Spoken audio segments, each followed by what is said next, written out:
Hey, what's going on, guys? My name's Scott. For the last few years, my wife and I, we run a farm stand in Ohio selling handcrafted lavender products and other non-toxic products for your home. In this mini workshop, we're going to walk through a step-by-step business plan to price, launch, and really scale a profitable farm stand so you can start something in your community selling directly to a audience. Stick around to the end and we will give you a free 90-day roadmap you can grab today and get started on building your farm stand. For the next few minutes, we're going to cover an entire business plan that you can use right now to launch and grow your farm stand. Really feel that growing a farm stand is helpful for building an audience, getting connected to your community, putting healthy food, healthy products back into your neighborhood. We also believe that starting a farm stand is helpful for generating more income so you can have more income and more family time, because at the end of the day, it's about spending more time with your family. So if you wait till the very end, go ahead and grab our free download. It'll be in the description below as well. Stick around, we'll tell you how to use that and how to implement that 90-day roadmap. Again, if you find that this content is helpful, I want you to like and subscribe. If you find that we need to change something up, you suggest something different, you would like to see other content, we'd love to hear from you in the comments below. Tell us what sort of things you would like to see us cover regarding starting a farm stand. All right, and also just for being here, I want to invite you to our free Facebook group, the How to Start and Scale Your Farm Stand, where we're going to walk you through some additional steps. We're going to build that community and really just interact with people on a one-on-one personal level. So I'd love to have you join that.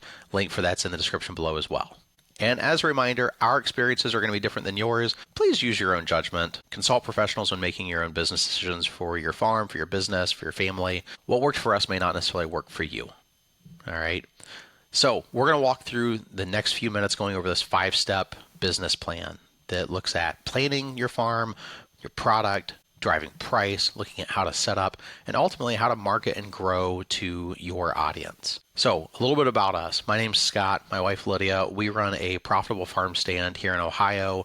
We started with this little purple farm stand that you see here on the right. Started with that simply to go through and offer high quality products right here in our own community. That farm stand has since grown in size. We no longer use that farm stand. We now use an indoor, we now use a shed that we have converted into a beautiful boutique. But this is what we started with, and this is what ultimately got us to scale.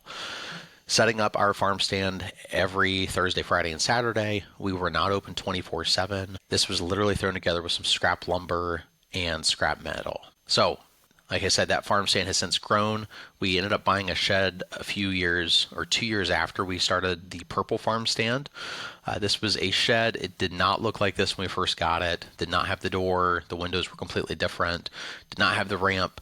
But inside it looks like a beautiful boutique. It has products. It looks like a regular building. So we do offer A2 milk. We offer, butter, cheese, all of these items for pickup. We offer an array of cosmetics. We offer an array of other skincare products, candles, soap, salves, so many different items. And you'll notice that many of the items, many of the stands that are inside of this building, they are simply just repurposed or refurbished items. Very few things did we actually purchase. We've simply just gone through and we've reused, because we really believe that starting a farm stand can be done literally from your porch steps. All right, so let's start getting into the 5-step business plan. Let's look at the plan first. So you need to understand a few things. So what do you want to do? What is your goal with your farm stand? So that's your mission. What do you want to do right now, or what you are doing right now? So what does that look like? Your vision is where you want to go. So you want to be a community hub for healthy products and wellness solutions in your community. That's an option. Your vision might also include, I want to scale this business to cover seed costs, to take care of my garden. That's also a great vision. Your values are your guiding principles. So faith, family, friendliness, other things you can throw into your values. All right. So these are 3 things that you're going to be guided by no matter what happens, no matter what the next steps look like. Because without a vision, you're only going to hit your unintended marks. You have to know where you're going right now to ultimately hit a target. You have to define what that target is. All right. When you know what your goal is with vision, you can hit that goal nearly every time. Now, it's not going to be linear. It's going to be, really rocky. There's going to be some challenges. There's going to be this roller coaster approach. All right. But if you have a general idea as far as where you're going, that's going to help you succeed. All right. So, 7 questions you have to ask before you get to the point of actually launching your farm stand. First of all, who will you serve? What is that audience? Who are you going to connect with? And it can't just be, I'm going to sell tomatoes to my neighbors because everybody has to eat, so therefore everybody has to eat my tomatoes. That doesn't work. So who are you going to serve? Be specific. I'm going to serve females between the ages of 20 and 50 who are married, who have children living at home, who have an interest in healthy products or wellness solutions or non-toxic living.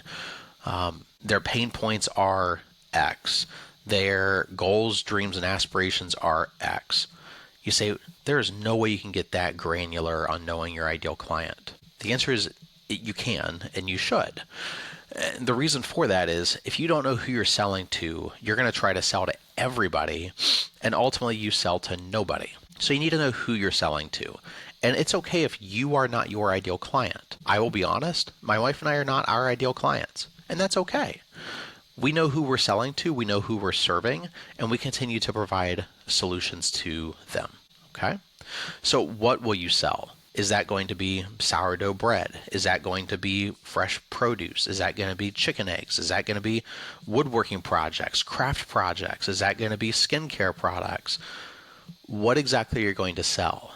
And number 3, why would they buy it? Why would they, your ideal client, so the who you serve, why would they want to buy your product? Essentially, what problem is it solving for them? All right. So being specific on what problem it solves for them, and not just if you sell produce, people are hungry, therefore they eat my food. Why would they eat it? Because they're going to be hungry. That doesn't work because anybody can go to a grocery store, but you don't typically go to different grocery stores. You typically go to the same grocery store. And there's a reason why you do that. So where will you sell? Typically, it's going to be at your farm stand. All right. So where will your farm stand be located? Is it going to be on your porch? Is it going to be at the end of your sidewalk? Is it going to be at the end of your street? Is it going to be at the end of your driveway? Is it going to be in a boutique somewhere? Are you going to set up at markets? So where are you going to sell? When will you sell? Strongly encourage you not to set up 24/7 because when you sell 24/7, you're going to burn out. It's simple as that. You're going to burn out. So set up some days, set up some times that you're going to be specific on that. How will you sell? So through your farm stand, maybe an online option, maybe through social media, but ultimately to the beginning, why do you want to start a farm stand? And think through that. What is your mission? What is your vision? What are your values? Why do you want to start a farm stand? And maybe it's so you can have more income and have more family time. And we fully support that. That's why we started this work. But you've got to be specific on why you specifically want to start a farm stand. And maybe, again, it's to replace seed costs. Maybe it's to drive something else. All right. So let's look through this a little bit more in detail. So the who wants to buy your products? We know for us, we specifically target moms with children who are living at home who want high quality food, non-toxic products for their family. And you say, man, when you say target somebody, that sounds really negative. It's not. It's about knowing who you're selling to, who you're serving, and providing solutions around that. So every product that we have in our farm stand is geared for our ideal client. We don't have random one-offs. We specifically target them. We specifically address their need. And we speak through our marketing. We speak through our sales pages. We speak through our website content specifically to that audience. But you got to know who you're selling to. Who wants to buy your stuff? So what? What will they buy? What can you offer? So what things do you know? What things do you like? What things are you good at? What do you enjoy doing? So maybe that's like, man, I really like soap, but I hate making soap. Okay, don't make soap. Maybe you wholesale it from somebody else. You buy it from somebody else and you retail it. If that's appropriate for your business and if that's legal, then you can do that. You say, man, I really like having freshly roasted coffee beans. Okay. Some states, they allow that under their cottage law. Great. Wonderful. Maybe you like to make handcrafted things. Maybe that's like washcloths, pot holders, baby blankets. Uh, thinking about different things that you enjoy making. What does that look like? So again, going back to our who, thinking about moms with children who like non-toxic products, we think of like tallow butter. That's something we offer in our farm stand. A beeswax lip moisturizer, soap, salves, creams, honey, maple syrup. So what are products that, fit your audience? Okay. I would strongly encourage you to think of just three things. When you first start, think of three, maybe five products at the most that resonate with your audience. You can call them anchor products, you can call them hero products. What are 3 to 5 things that your audience just would really love to have? If you don't know how to do that, at the end, we'll kind of walk through what that would look like. But 3 to 5 products that would be helpful. Again, why would they buy it? What problem are you helping them solve? So at the end of the day, yes, we all have problems that we are solving. And when you go to the grocery store, it's typically because you're hungry and you want something specific. Okay. When somebody comes to your farm stand, they are intentionally going out of their way to stop at your stand because you have limited products. The reality is you are not a grocery store. You don't have all the products of a grocery store. You don't have a warehouse supplier coming in to bring you stuff.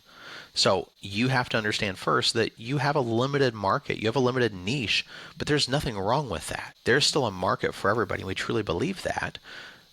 But why would that audience, why would your person, your client, your customer stop at your stand?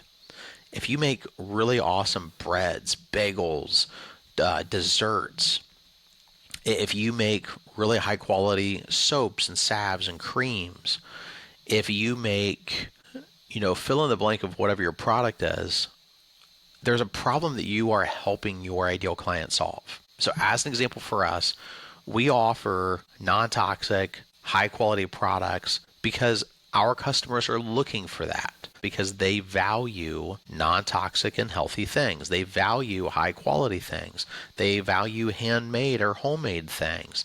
But more importantly, they value whole, well products for their family because they believe that that is the healthiest, safest option for their home.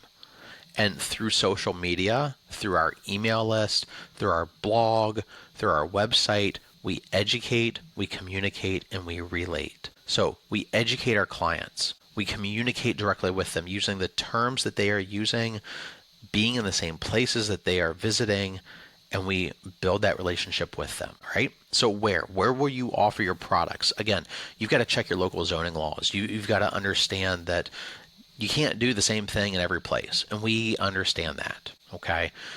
We know that there are HOAs out there that will not allow you to set up a farm stand, a stand at your home. It's disappointing, but we realize that that's a thing. So are there ways around that? Can you do a pickup location somewhere? Can you meet somebody somewhere and do a drop, if you will? Can you set up online and ship something?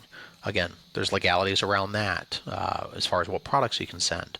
But if you can do it at your home, maybe that's putting something on your front porch. Maybe that's putting a stand. Maybe that's setting up a cabinet. Maybe that's literally just putting something on the ground of your front porch. Okay. You don't necessarily have to build this big, beautiful thing. In our favorites links that we have in the description below, you will see some links to some cabinets you can buy on Amazon if you don't have like a hardware store nearby.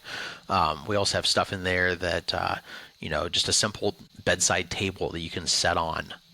You can set products on. Offered as a pickup location. Okay, so where will you sell? Think about that. Think about if it's going to be online as well. Think about if you're going to go set up at markets. Markets are great, but markets are very time consuming. They can be very overwhelming and lead to just a lot of, they can lead to burnout. We think markets are a fantastic option, but they can also be producing burnout as well. And that's why we love the direct-to-consumer market or direct-to-consumer farm stand process, because you can connect directly to that audience. So when will you do this? When will you offer your products to your audience? And ultimately, don't be unrealistic. So don't set up every Thursday, Friday, or sorry, we have chosen to set up every Thursday, Friday, Saturday. We have chosen intentionally not to set up every single day, every single weekend, because we have a family and we want to be able to have time with our family and to be able to connect and communicate. So when will you offer your products to your audience? And realistically, don't be unrealistic. Don't try to set up every day and be open 24/7 or be open from sun up to sundown. You're going to burn out. You're going to get tired. So just don't do that. Be realistic. We chose intentionally to set up every Thursday, Friday, and Saturday. We have since changed some of our hours because of supplier issues, and that's okay. But even then, we still don't set up every single day. We're still not open all day, every day, and we're still not open on holidays. We close on some weekends. We close on other days. Why? Because we have a family, and we want to be able to use this farm stand as our ministry to our community, but also as a ministry to our family. And we want to respect our family time, and we ask our customers to respect that time as well. And we're thankful that they do. Some people believe that you can set up all day, every day. And if that's how you choose to run your farm stand, if that's how you choose to run your business, that's okay. But be cautious, because your time is valuable, your family time is valuable. Protect that time. Please take care of that and protect your time. So how will you sell? Again, how will you connect with your audience? So you can receive orders directly through Facebook, through your website, through email, through text message. You can go meet the customers when they are picking up items from your farm stand. You can set up periodic open times where you are just out there and you are with them. You give them the opportunity to connect. Maybe you offer classes at your farm, at your homestead, at the local library. Maybe you offer a live Zoom call, or you set up videos through YouTube, or you find some other way to connect with your audience. So how will you sell, but also how will you connect with your audience? But the big question is, why do you want to start? Again, you have to know why you want to do that. So I want you to take a few minutes. If you've not worked through some of these questions, please consider these ideas. Please consider why you personally want to start a farm stand, and don't just jump in without knowing why you want to start. The majority of businesses fail within the first 5 years, and truly the majority of businesses fail within the first 3 years. So without knowing where you want to go, the likelihood of success is very low. But if you know why you want to start, if you know that you want to start because you want to generate more income to have more family time, fantastic. If you want to set up your farm stand to replace seed costs when you are putting in a garden next year, great. If you want to help replace some of the feed costs that you have for your farm, for your animals, excellent. If you want to set up a goal to go out to eat once a week through the profits that you generate from your farm stand, that's awesome. Why do you personally want to start a farm stand? All right. Again, I mentioned it a little bit earlier, but we have some of our favorite items in the description below, where we have our favorite containers, cabinets, shelving, coolers, cameras, business resources, and more. They're all affiliate links. I'll be very clear and transparent about that, but they are our favorite products that we really like using here on the farm. Anything from packaging, labeling, and so on. Take a look at that. All right. So number 2, after you have worked through a basic plan on why you want to open, what products you're going to offer, who you're going to market to, now we need to figure out the actual product we're going to offer them. Okay. We're going to get really granular here and figure out the product. So again, what do you enjoy? What are you good at? What do you like to make? What things can you pull from based on your experience? And maybe it's, man, I've got like 10 bakers in this area and I'm not good at baking anything.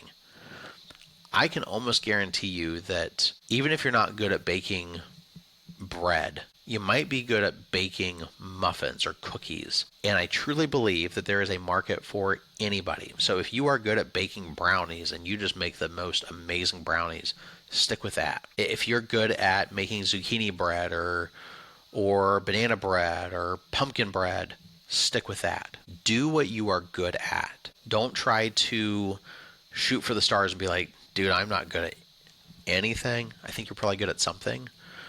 But figure out what are those things that you really like. What do you enjoy?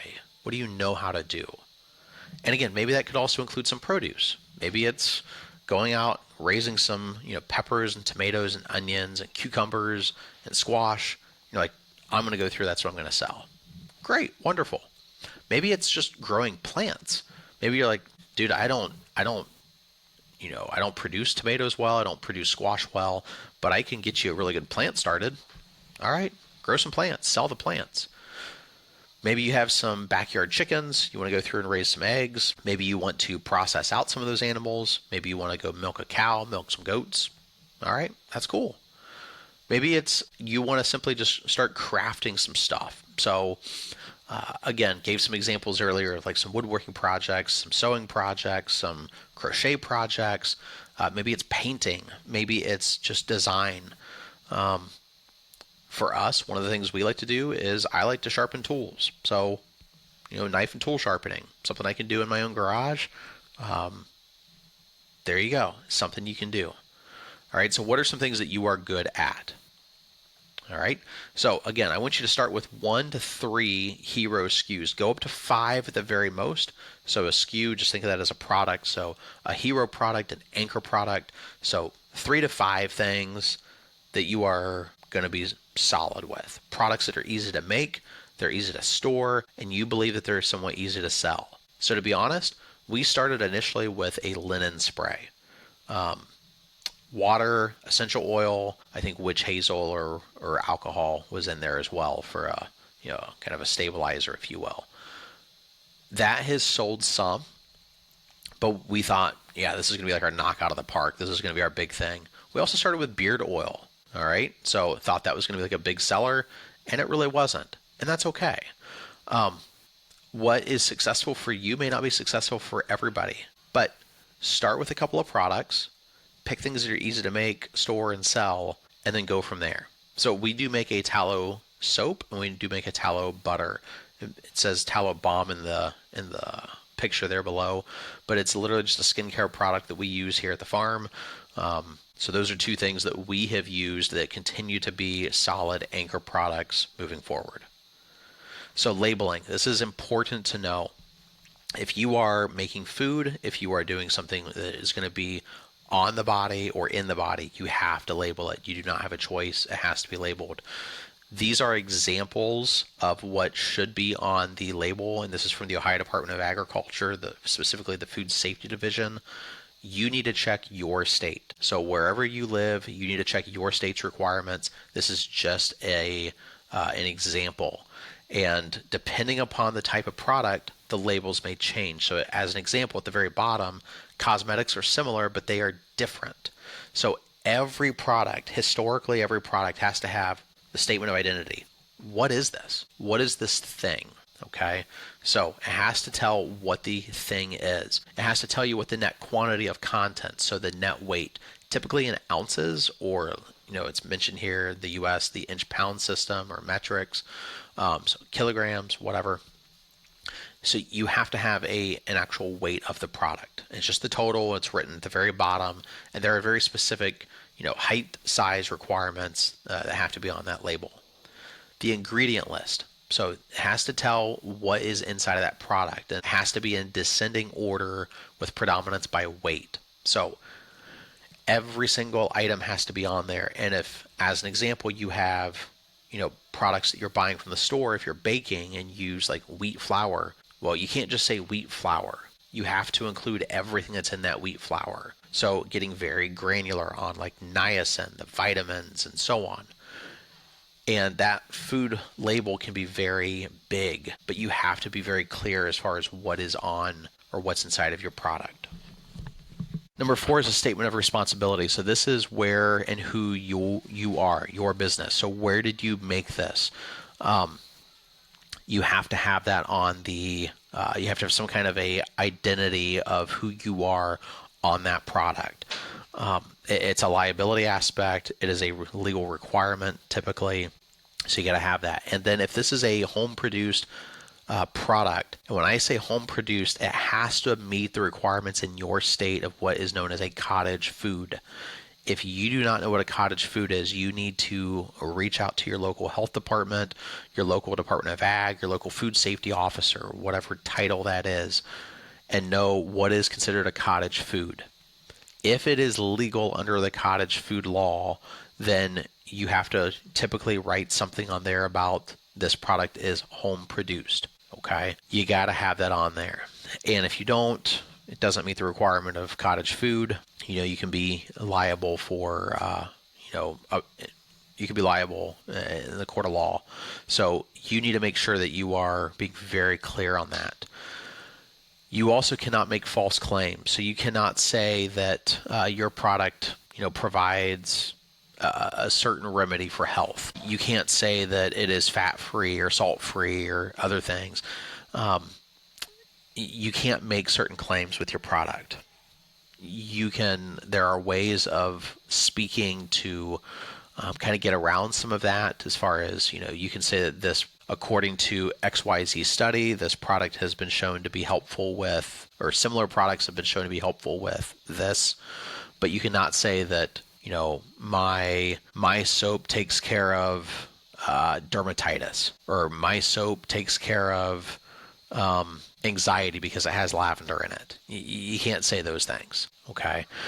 You can't even post that on Facebook. You cannot put that in any of your marketing. You cannot make any claims about your product that it cures something or that it claims to do something, okay?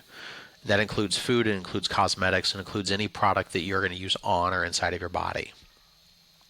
You also typically have to have some sort of an allergy or a safety warning for your product. So as an example, with food products, this may come from a facility that produces, that has nuts or tree pollen or soy or corn or, some sort of an allergy warning. If it is a product that you're placing on your skin, you typically have to say that it cannot come in contact with wounds. It cannot come in contact with mucous membranes, open sores.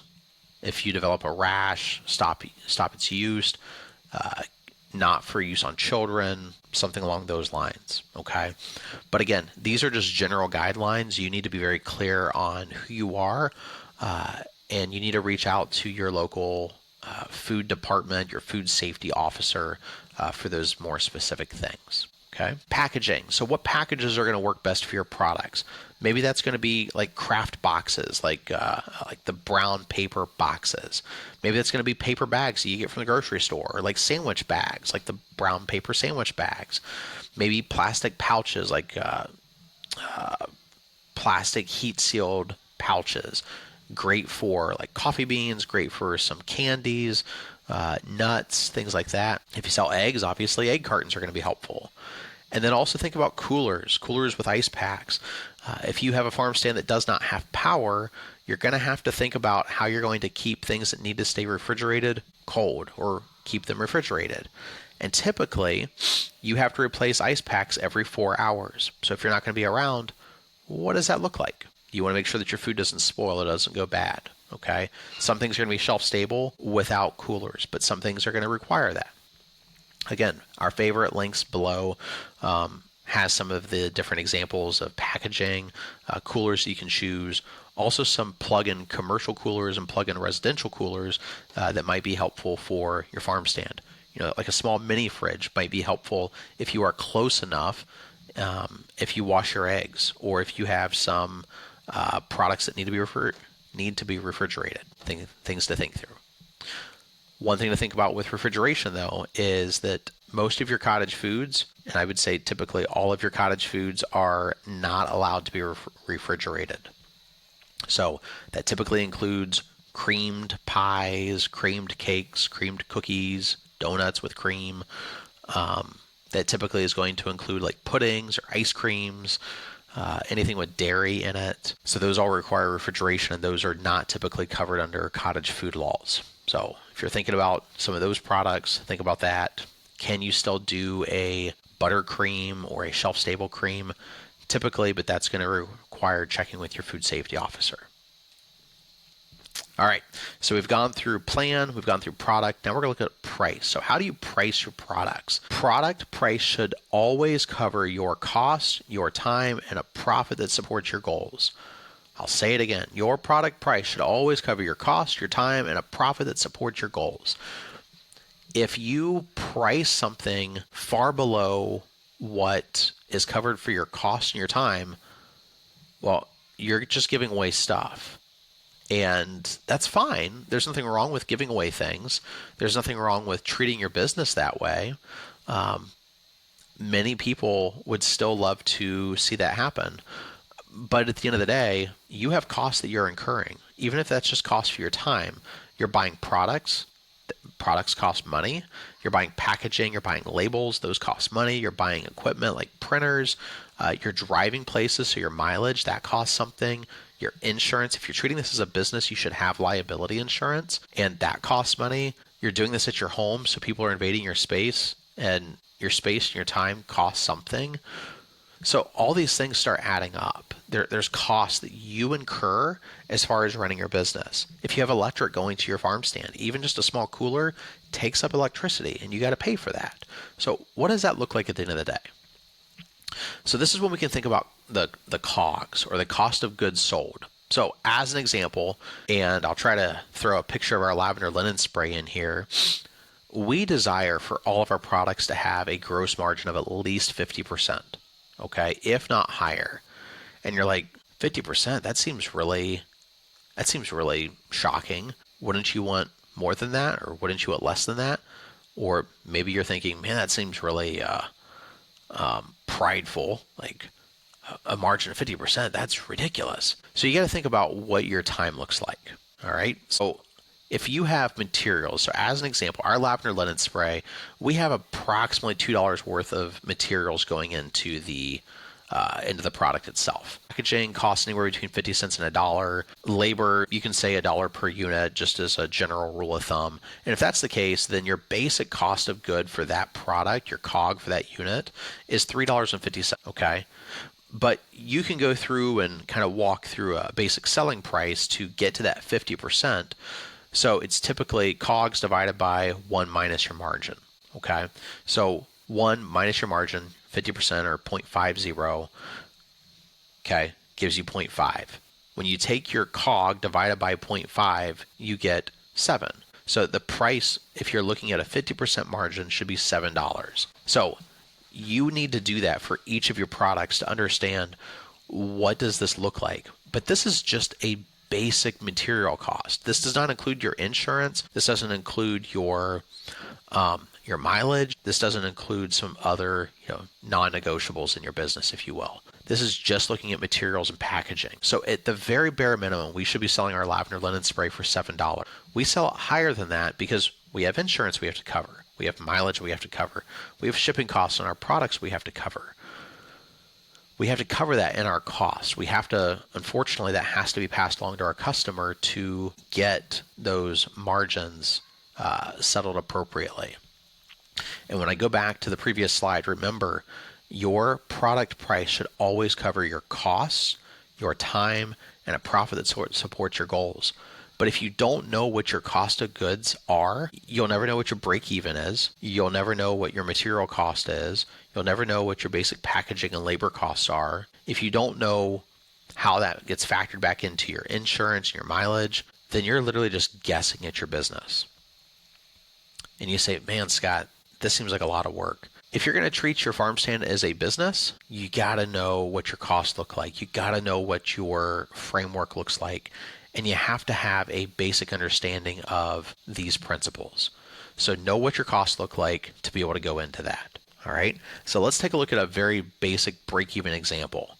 So if your monthly fixed costs are, let's say, $500, okay, that's a pretty low amount, but let's just say that your monthly fixed costs are $500. All right. or that's a pretty typical cost. I don't want to say that's a low cost. That's a pretty typical cost. So $500 is your break-even example. And remember, we're going to go based off that previous example of the lavender linen spray. Our profit per unit is $350. So we're going to look at that 500 divided by 350, our profit, and it's 142. We're going to round up to 143 units. So we have to sell 143 bottles of lavender linen spray to meet that monthly demand of $500. You're like, dude, that's a lot of lavender linen spray.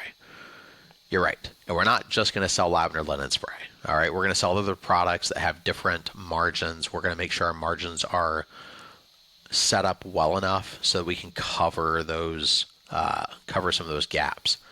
But again, you have to know what your monthly fixed costs are, and you need to know what your costs of goods are for your products to figure out what that break even is. And this is just to come to a net zero gain. This is not to make any profit at all.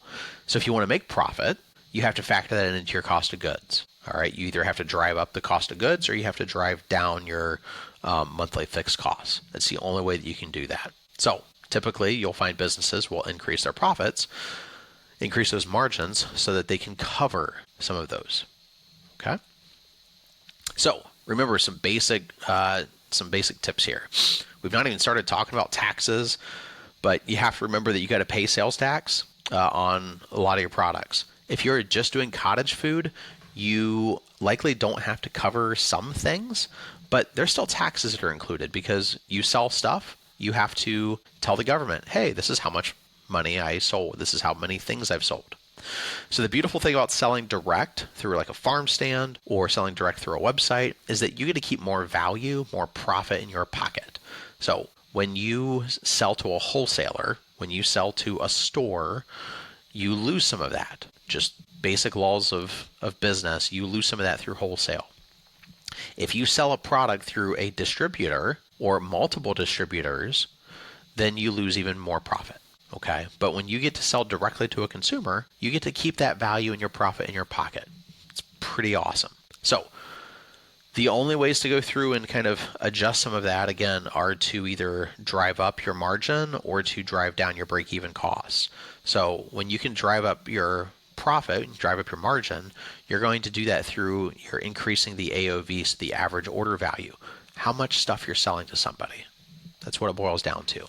So when you are selling to someone, you can sell them a bundle. You can sell them a package. You can sell them multiple things. So when you add on to their sale, their purchase, you get to increase that average order value. So when you go to the grocery store, you typically don't walk in to buy one thing. Okay. You typically go in, you buy a few things or a shopping cart full. Why? Because the more stuff you buy, the more profit that store makes off of your one purchase. Again, you can bundle or you can reduce your cost of goods sold. So reducing those overhead costs, if you will. Round prices to simple numbers to make pricing easier for you. And when in doubt, round up. Okay. So as an example, if you had, we'll go back to the lavender linen spray example. Let's say that the price was $7 and maybe when we were factoring everything in, it ended up being like $7.29. Okay. If that's the case, don't round down to 7, round up to 8. Okay. Because that helps you to ensure that you are increasing that profit margin. You are covering the cost of some basic things. All right. Again, you can build bundles. You can test different price points. Okay. Different price points even throughout the year. And then track your sales by each product. Track them by the SKU. All right. So you've got to track that basic stuff. It can be done on a spreadsheet. It can be done in a notebook. But just track the sales. Know what's going out. Know what's coming in. All right. And any necessary items that need to have tax, make sure you're capturing tax on that. All right. So we've gone through the plan. We've gone through the product. We've gone through pricing. Now we're going to get into the setup. So the very first thing we got to consider is liability. All right. And I had a disclaimer at the beginning of this video to talk about our liability when we go through and share content like this. When you have people coming onto your property, there is increased risk. You have more liability. It's simple as that. You can consider speaking with an insurance specialist regarding like general liability insurance, business insurance, errors and omissions coverage, whatever makes sense for your business. But when you have people coming onto your property, you automatically have a higher risk. So you've got to be mindful of that. All right. Number two, security. What are some basic security precautions? And I'm going to include two different pictures here that will share with you, a trail cam setup that you can do, a Blink wireless camera that you can do. We personally love Blink cameras. I have a link for that in our favorites below. Love Blink cameras because if you are close enough to Wi-Fi, just use the camera. It makes sense. If you don't, cameras are another great option, but you got to make sure that you are deterring theft. You got to make sure that your property is secured. Take care of that. All right. And remember, people don't just buy food and products, they buy a feeling, they buy a relationship. When they come to you, it's all about building that relationship. Yes, there might be somebody that, wants to cause you harm. There might be somebody who wants to steal from you. That's not the majority of customers. That's been our experience. It's not the majority of people. So when they come to buy from you, they're buying a relationship. They're buying a feeling. So you got to make buying easy for them. Okay, what does buying easy look like? You got to make payment options easy. You should probably have cash. We love cash because cash, you get to keep more money in your pocket. At the end of the day, that's what it boils down to, regarding cash specifically. So we like the idea that we can have more money going back in our profits, back in our pockets, all right? When you use other methods of payment like Venmo, PayPal, Zelle, Cash App, Google Pay, Apple Pay, any of those cashless options, it's going to limit what you get to keep in your pocket. They are going to take a percentage. Yes, it might feel like a low percentage, but over time that really begins to add up. We still feel like having a cashless option is necessary. Venmo seems to be the most common one. We'll include our QR code here so you can kind of see what that looks like. Yeah, a QR code is going to be probably your easiest thing. Put that out there. We actually have our QR code mounted to our Honesty box, to our Cash Pay box, lock box that's mounted to the wall. That way we know that we have something that's secure. If you don't have a way to do any of that, simply just put a jar on your front porch, a jar on your stand where people can drop cash in. You can, tape a QR code on the outside of that jar, and then you're set up. If you have in-person sales, we highly recommend using a card reader. Having an option to take card payments is going to ensure that you have yet another form of payment, but typically people are going to use their card way more often than they will use cash. It's just the society that we live in. So we love using Square. Square is our preferred POS, our payment of sale system, or processor of sales system. I have a link for them in the favorites below as well. So you can see what our card reader looks like. You can see what our Square domain looks like. Really love using Square. It's great for inventory. It's great for accepting payments. And it also is great for sending and receiving invoices. So that's the next form of payment. So you can send an invoice through email. You can send it through text. It's beautiful because you can just send it out there and people can just pay through, their portal on their end.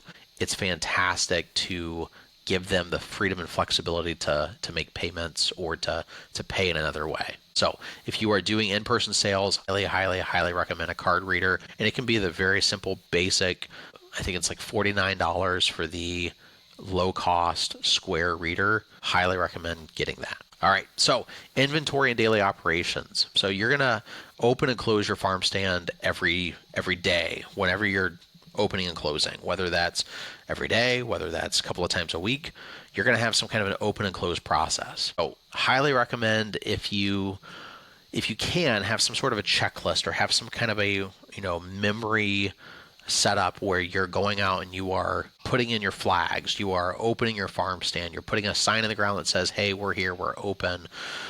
You're checking the money in the money box, you're putting eggs, you're putting your supplies out on the farm stand, putting ice packs in the cooler, in the chest. You're sweeping, you're cleaning, you're restocking, you're doing something when you're opening. When you're closing, you're just reversing that process. You are kind of tidying some things up, checking to see what's been sold, pulling out your cash from the cash box, locking things up, securing it, turning lights off, whatever that looks like, putting your signs away, your flags away. So you're having some sort of a process you're working through. As far as storage, if you are securing your farm stand with, maybe you've got covers that go on the front. Maybe you have a chain that's going to the ground to make sure that it doesn't blow away, doesn't walk away, some sort of a locking process on your storage. Cold chain if needed. So cold chain is simply just checking your coolers, checking your freezers. Highly recommend you you consider getting Wi-Fi thermometers, especially if you have Wi-Fi access. If you don't, you're probably just gonna have to have a manual thermometer sitting in the cooler, but checking to see what that cooler temperature is like. If you have products that have to stay in there, you gotta know that your cooler is working. You gotta know that you've got space there, that it's not going to allow your food to go spoil. All right, so you gotta have that. And then consider like a packaging station and labeling. So it doesn't necessarily have to be done like when you're opening and closing, but maybe somewhere else, whether that's, in your office setup. So we have, a basic thermal roll with labels here that we pull out our Rollo printer when we do our labels, some sort of a check process to make sure that you've got enough packaging, you've got enough labels for the next day. All right, so now we're on to the market and grow aspect. So you've gone through a basic plan, you've gone through choosing your product, you've chosen pricing, you have set up your farm stand, you're tearing it down. Now we're looking at how do you market this and how do you grow this. So you got to have signage, and it doesn't have to be anything fancy. You can see, you can have a nice, beautiful flag that says, yes, we're open, or you can just simply go on Amazon and get these vinyl flags or polyester flags, forget what they are, and make your own. Do something different. This is our stand. This is our flag setup, if you will. But I'll admit, this is not a good roadside stand sign. When we first opened, we have a realtor sign that goes down to the ground. Simply painted on there the word open. That is really good. And it indicates to people that you are currently open. It can say open and closed. It can say self-serve. You can have another sign up closer to your stand that says pay here. Highly recommend having something out by the road that says, hey, look at me. I'm a stand. I'm here to sell and offer you something. Okay. The reason why I say our sign is not good is because it doesn't have big readable font. It's cursive font. It's, curvy, beautiful, curly font that's really hard to read. We have since changed our sign so it doesn't look like that. But yeah, remember that. Make sure that your farm stand is inviting to your customer. Again, learn from our mistakes, if you will. All right. On your products, make sure that pricing is easy to see. If it requires tax, you have to have tax on there. But make sure that they can't question, is this a 7? Is this a 6? Is this a 3 or an 8? Make sure the pricing is legible. It can be handwritten, but make sure that it's legible. Okay? So you got to have good signage. Also, I should have mentioned this on the security slide. Back on that slide, you need to make sure that you've got good parking. You've got safe access to get to your stand. If it's on your porch, you need to have a cleared walkway. It needs to have maybe consider traction tape if you have like an incline. Or if you have steps, it needs to be like clearly labeled with like maybe yellow caution tape, like duct tape that's yellow, that's bright, that stands out. You got to make sure that it looks good for your customer, but it's also safe. So some local marketing ideas. Partner with local businesses. We love partnering with local organizations, local companies, local storefronts. Think of things like coffee shops. A lot of times coffee shops will be, especially your small local mom and pop stores, they like to be able to partner with other people. Maybe it's offering like a CSA pickup, some sort of something in your community. All right. Cross promoting with other neighboring farms, other neighboring farm stands. You will hear that, the idea that there are 10 different farm stands in our community. There's no way that I can be different. Here's an idea. Partner with them. Share customers with them. That, I promise you, will not be a burden. It will not be a hindrance. If you can engage other businesses, if you can partner with other neighboring farms, that's going to help you.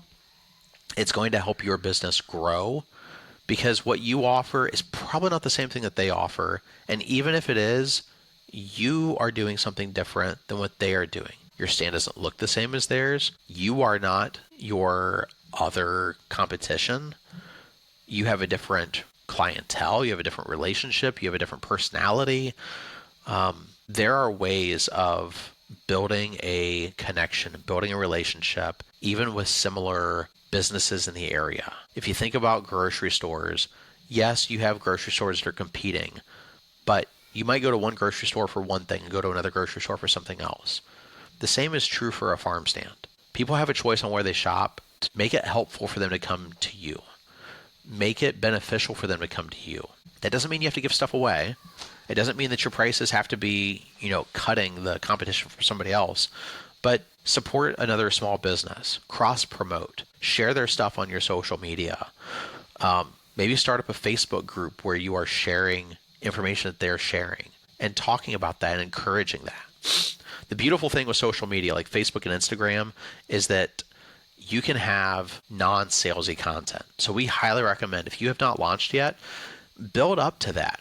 So use 2 weeks, 2 months even, of helpful, not salesy posts before your launch. So just simply sharing helpful content that's educational, that's relational, that supports your community. We love having daily stories, especially during like your opening week, showing photos of your products, maybe even having a conversation with somebody and putting that caption inside of a picture of a product. Maybe it's recording a video and showing, what does your farm stand look like? Talking about how your product, how your stuff helps somebody. Okay. We're really passionate about building an email list because you can go through and you get to keep that email list. You don't own your social media contacts, you own your email list. Okay. So we're really big fans of building out an email list, but don't start that in the beginning. Simply just go through and have a simple sign-up sheet, almost like as a visitor check-in, if you will. A name, an email address, and maybe a city that they're from, just so you know how far your customers are coming. I think you might be surprised when people first start coming to your farm stand, maybe some of the distances that they're traveling or where they're coming from. And starting with a simple sign-up sheet can give you that idea, can share with you what your clientele looks like. All right. A couple of free options include Kit. That's the one that we use currently. MailChimp, MailerLite. There's a lot of different options out there for building an email list, but those are just a few different ideas. So consider like a pricing promotion, maybe having like an opening day bundle. Samples are a big sale or a big drawing point. When you can invite people in to try your product without paying for it, it's a really cool thing to do. Maybe you can do like a buy two, get one free kind of a promotion. We like going through and doing like a deal of the week. Sometimes we're just highlighting a product. Sometimes we are actually giving a discount. So like right now, this week, we are giving a 20% discount on our essential oils that we have in stock, just to go through and draw people in to maybe allow them to try something different. You can also try doing like farmers market pop-ups to test new products, try different markets. Different markets and different communities do different things. Maybe that's going to a craft show and setting up there. Again, depending upon your niche, depending upon your product, some things are going to sell differently in different areas. So be aware of that. All right. So again, as a reminder, we've just walked through this whole 5-step business plan where you're setting up your business the right way with a plan. You're finding a couple of niche products that are going to be helpful for your customers, looking at pricing, looking at setup, and looking at marketing and growing your stand. This is a basic high-level overview, and we're going to start getting more detailed as we start moving through some of this content, but hopefully that was helpful for you. Remember, growth does not happen quickly. It happens slowly. It often will take months or years to really build up to successful sales, but having some of these different goals along the way of maybe having like $100 week, like, man, I just made my first $100 this entire week. That's great. That's awesome. We set up our farm stand for an entire month and never had a single sale. So it's going to take some time possibly. Maybe you get really successful and you launch immediately and you sell several $100s in a week. That is fantastic. Doesn't happen quickly, but it certainly can depending upon your environment, depending upon your location, depending upon some different things. And eventually you can actually get to making $1,000 in a day. That is possible. Is it realistic? Again, it depends upon your product, it depends upon your location, depends upon your customer base. But growth happens slowly. Remember that. I also want to invite you really quickly to grab our 90-day roadmap. I introduced it in the very beginning. This is a 90-day launch plan broken down into just a few different stages to help you to determine what products you're going to sell, simple ways to market locally, and basic tips to keep your farm stand running smoothly and family centered. Again, completely free in the description below, and encourage you to grab that, check that out. Lastly, I hope that you found this content to be helpful. If you did, remember to hit that like button. Please subscribe to this content. It helps us to be able to get this information out to a lot more people just like you. We also want to invite you again to that free Facebook group down in the description below. Hopefully you found this content to be helpful. Share with us in the comments where you're at, what things you've been learning, and we'd love to hear from you on the next video. Take care.